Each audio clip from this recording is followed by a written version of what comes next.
Section 133 talks about the methods of dissolving a corporation. The dissolution as applied to a corporation means the end of the corporate existence. The two methods of dissolving a corporation are voluntary and involuntary dissolution. In the voluntary dissolution, the shareholders unanimously agree in writing to dissolve the corporation. The voluntary dissolution may be effected by the majority vote of the board of directors or trustees and stockholders or members in cases where no creditors are affected, by the SEC's judgment following on a petition for voluntary dissolution where creditors are affected, by shortening the corporate term, by submitting the verified dissolution declaration to SEC for approval if it is a corporation sold, or in case of merger and consolidation. In involuntary dissolution, it may be affected by the expiration of the corporate term, or the SEC could initiate an involuntary dissolution for its own or in response to the petition by an interested party. Section 134, the voluntary dissolution where no creditors are affected. Since the dissolution in this case doesn't affect the rights of the creditors, it is not important to go in court, but instead, the dissolution may be initiated by a resolution. The resolution adopted by the affirmative vote, the stockholders holding the majority of the outstanding capital stock or members may be used to dissolve a corporation in this situation, as well as the majority vote of the board of directors or trustees. For the approval of the resolution, there should be first a meeting upon the call of the directors or trustees. The notice of meeting must be given to the stockholders or members whether or not they are entitled to vote 20 days prior to the meeting. In the notice, the time, place, and object must also be indicated. Remember that the notice of meeting must be published in the newspaper once prior to the date of the meeting. After this, the resolution to dissolve must be approved by majority vote of the board of directors or trustees and by the resolution adopted by the affirmative vote of the stockholders holding the majority of the outstanding capital stock or members. After the approval of the resolution, the verified request for dissolution must be filed with the SEC. The copy of resolution, the proof of publication, and favorable recommendation from appropriate regulatory agency, when necessary, must also be submitted to the SEC, and then the SEC will issue the certificate of dissolution. And remember that the SEC will only approve the request and provide the certificate of dissolution within 15 days after receiving the verified request for dissolution. If no withdrawal occurred within that time, then the request will be approved. And only after the certificate of dissolution has been issued will the dissolution become effective. Section 135, voluntary dissolution where creditors are affected. In this case, the dissolution affects the rights of our creditors. It is also initiated by a petition, and the petition for dissolution must be submitted with the SEC. So at the meeting, the petition must be signed by the majority vote of the board of directors or trustees, and its dissolution must be approved by the affirmative vote of the stockholders representing at least 2/3 of the outstanding capital stock or at least 2/3 of the members. A period on or before which objection may be filed by any creditor must be set by the SEC in an order reciting the petition's purpose, and this date must not be less than 30 days and not greater than 60 days, following the entry of the order. The copy of the order must be published at least once a week for 3 consecutive weeks in the newspaper or general circulation published in the municipality or city where the principal office of a corporation is located. And then the SEC will hear the petition and try any issues raised by filed objections after providing 5 days notice after the date on which the right to make objections, as specified in the order, has expired. If no such objection is sufficient and the petition's key allegations are accepted, the SEC will issue a judgment dissolving a corporation and ordering the distribution of its assets with accordance with the justice's requirements. And the SEC will and the SEC may appoint a receiver to gather all these assets and settle the corporate debts, and the dissolution won't take place until the commissioner issues the certificate of dissolution. Section 136, dissolution by shortening the corporate term.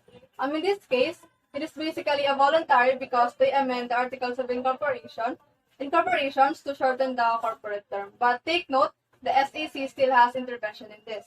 The amendment of Articles of Incorporation needs the approval of the SEC before it could take effect. When the shortened corporate term has expired, the only day after the last day of the corporate term will the dissolution go into effect, and the SEC doesn't have to issue the certificate of dissolution. The mere fact that the SEC has granted the amendment to shorten the corporate term, it shows that the SEC also agrees to the dissolution of the corporation. Section 137, this section provides for the withdrawal of request and petition for dissolution. This means that the corporation had backed out and they won't continue the dissolution. The request for dissolution may be withdrawn in writing, and those who agree to dissolve the corporation at the first place shall also be the ones who can withdraw the request. The request for withdrawal must be made not later than 15 days after the SEC receives the request for dissolution. Since the corporation has pending request for dissolution, the SEC will withhold action on that request, but instead, because there's a withdrawal of request, there's also should be an investigation. After the investigation, the request for dissolution may be declared as withdrawn with the SEC, or the SEC may organize a combined meeting of stockholders or members and board of directors to decide whether to move through the dissolution, or the SEC may issue such other orders as it may deem appropriate. If the dissolution is initiated by a petition, the petition for dissolution may be withdrawn in the form of motion similar to the withdrawal of request for dissolution. Remember that in section 135, the SEC will issue an order which will recite the purpose of the petition when they receive the petition for dissolution together with the accompanying documents. So before the SEC issues an order, the corporation must file immediately their withdrawal. There are two types of dissolution, voluntary and involuntary. In this section, we are focusing on involuntary dissolution, where the Commission may dissolve a corporation motu proprio or upon filing of a verified complaint by any interested parties. There are 6 grounds for the Commission to dissolve a corporation. First is through non-use of corporate charters, where if a corporation does not commence its business for 5 years, the corporation certificate of incorporation is revoked. Second is through continuous inoperation, where if a corporation does not resume operations in 5 consecutive years, it will be placed in delinquent status. Then the corporation will have another 2 years to comply and resume operations. Failure to do so will result in revocation. Third is when the Commission receives a lawful court order dissolving the corporation. Fourth is when the Commission finds that the corporation was incorporated through fraud. Fifth is when the Commission finds that the corporation was created, committed, or knowingly tolerated bad faith. When the fifth ground is violated, the corporation's assets after paying off creditors shall be forfeited in favor of the government with respects to the innocent people apart from the corporation. Section 139. The general rule in Section 139 is that a corporation, after going through the process of winding up, shall remain in existence for 3 more years. However, the corporation shall cease to continue its operations and instead will use this time to settle its affairs. Exception to this rule includes banks, applicable with the new Central Bank Act, and insurance corporation charter. Furthermore, stockholders and creditors not found during this period shall have their share handed over in favor of the government. Section 140 talks about the definition and rights of foreign corporations. In this section, a foreign corporation is defined as a corporation formed under the laws other than the country of Philippines. Filipino corporations and citizens can also do business in the foreign corporation's country or state. Doing business is also defined in this section, where it means a foreign corporation partakes in an activity involving profit making.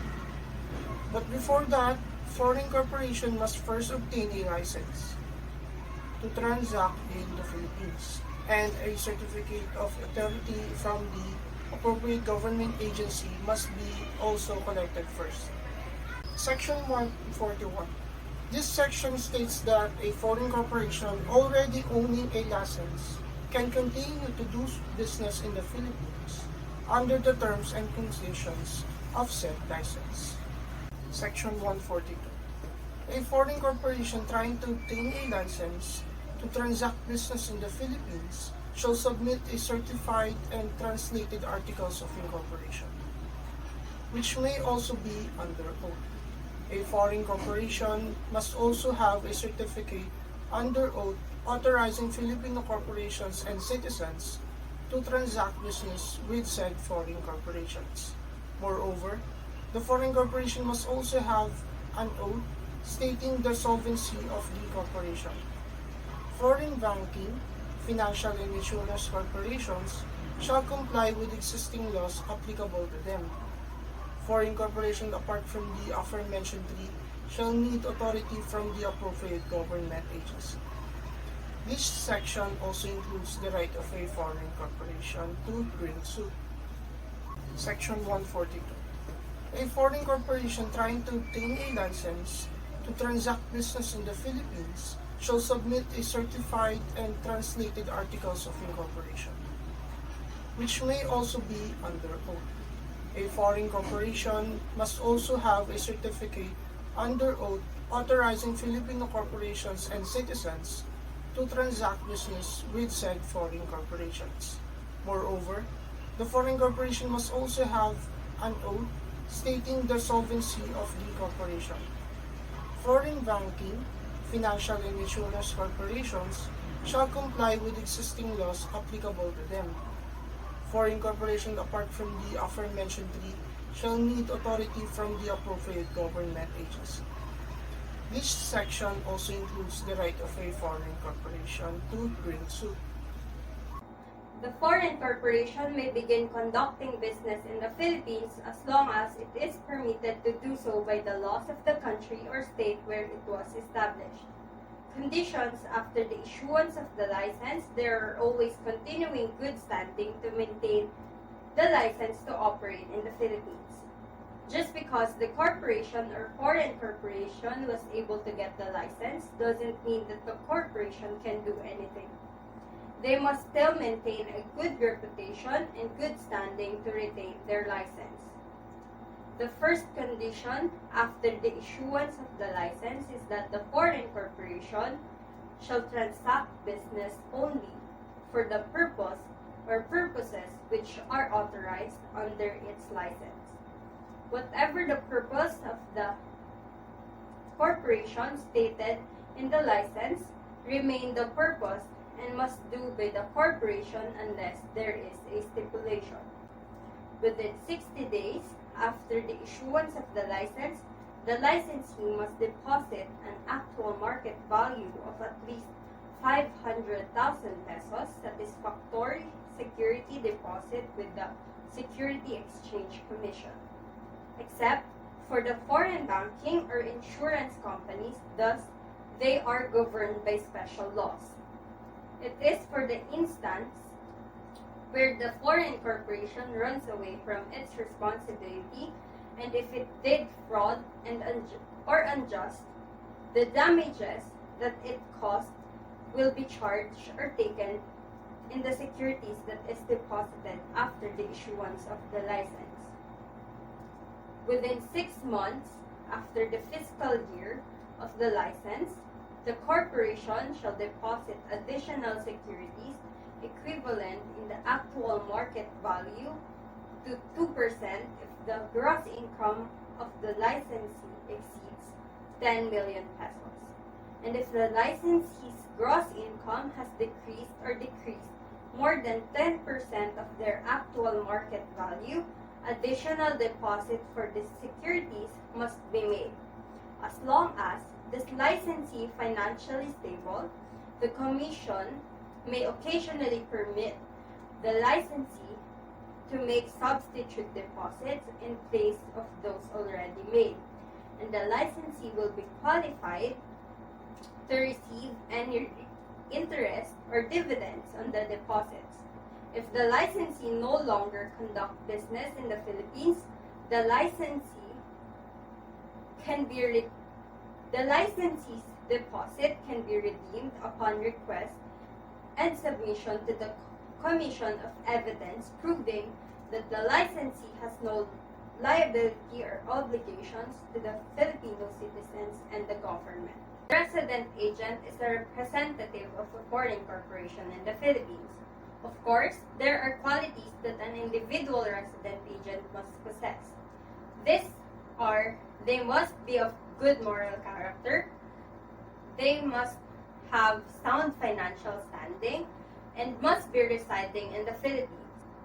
Meanwhile, if the resident agent is a domestic corporation, it must be legally conducting business in the Philippines, as well as demonstrating that it is in good financial standing as confirmed by the Securities Exchange Commission. Everything has its own purpose, which goes the same with the resident agents, which have two main purposes. The primary purpose is accepting and receiving notices affecting the corporation on behalf of the foreign corporation while it is still establishing its local office.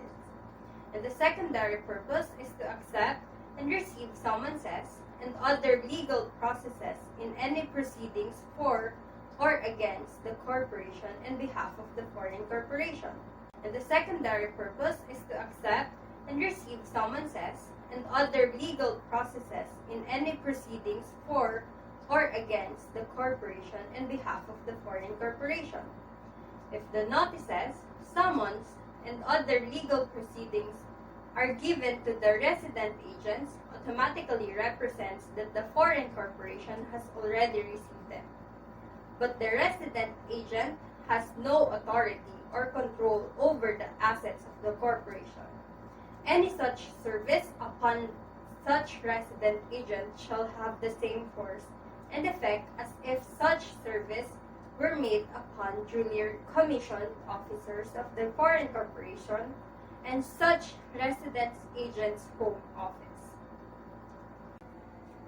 A written power of attorney naming a person who must be a Filipino resident upon whom summons and other legal processes may be served in any action or legal proceedings against such corporation must be filed with the Commission as a requirement for the issuance of license for a foreign corporation to conduct business in the Philippines.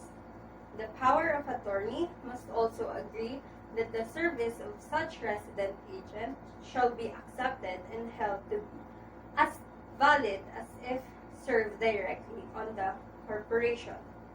The foreign corporation must also sign and submit to the Commission an agreement or stipulation that it is in the following form and content and is signed by the corporation's appropriate authorities, which can be seen in the second bullet of the presentation. When a summon or legal processes is served on the Commission is required to mail a copy of the document to the corporation's address or principal office within 10 days of receiving it. The Commission must send this copy in order for the service to be completed, and this is a requirement. The party whose request the service is made must pay in advance all costs incurred by the Commission for such service. There are also ways of serving summons. First, Delivery to the company's resident agent as designated by law. Second, if the corporation does not have a resident agent, service shall be made to the government official designated by law to receive the summons. The third and the last way is service on any Philippine-based officers or agents. Lastly, let us define summons. The summons' main goal is to obtain jurisdiction over the defendant's person, but it is also serves as a notice to the defendant that an action has been brought against it and to give it a chance to respond to the claim. As a general rule, all laws, rules, and regulations that applies to domestic corporation of the same class are binding on any foreign corporation that is legitimately conducting business in the Philippines. The exceptions to the general rule are first, the ones that allows for the creation, formation, organization, or cancellation of corporate contracts. Second are those that define how stockholders, members, or officers of corporation should relate to one another or the company as a whole. When it comes to operational transaction matters of foreign corporation in our country, it is applied by Philippine law. But when it comes to internal or organizational matters of the corporation, it is applied by the laws of state of creation by which the state where the corporation is created.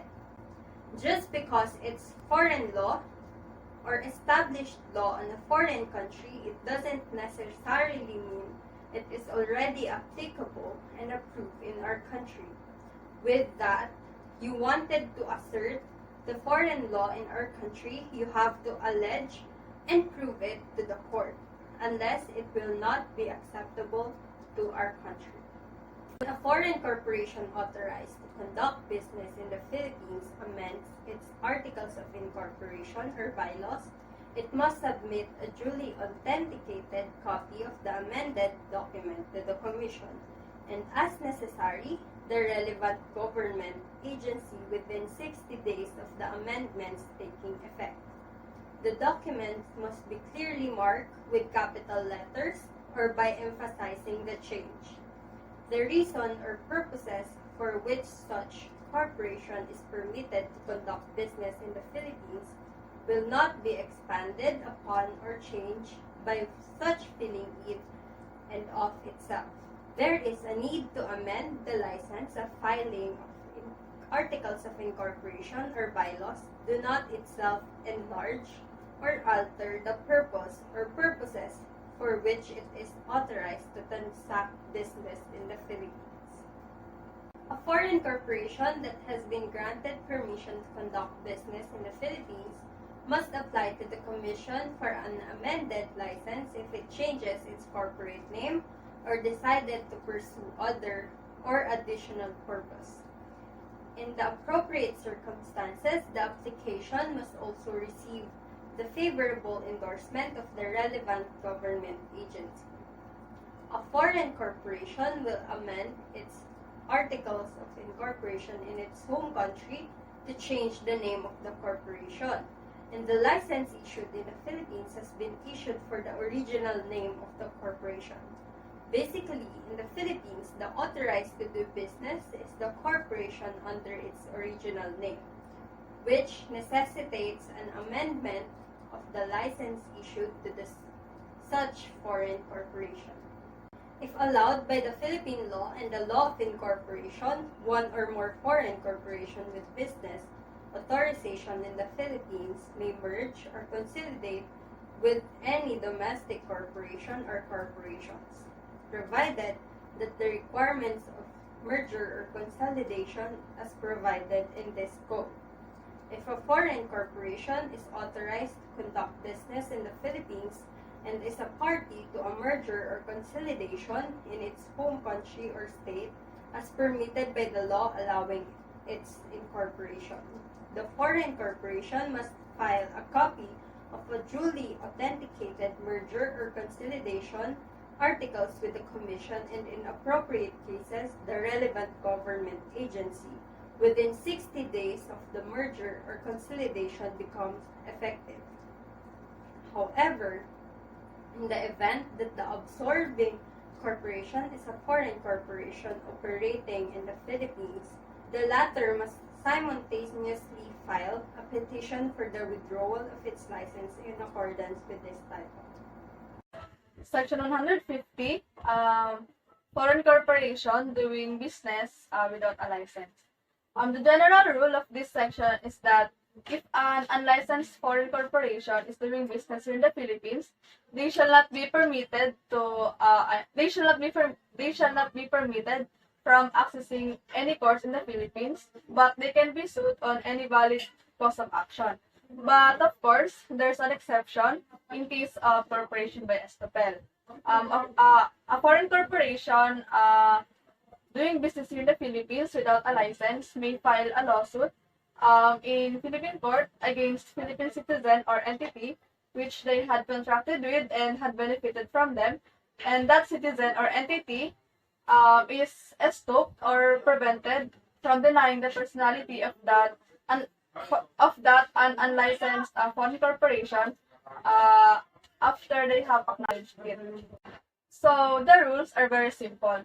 If you're a licensed foreign corporation, then you can sue and you can be sued.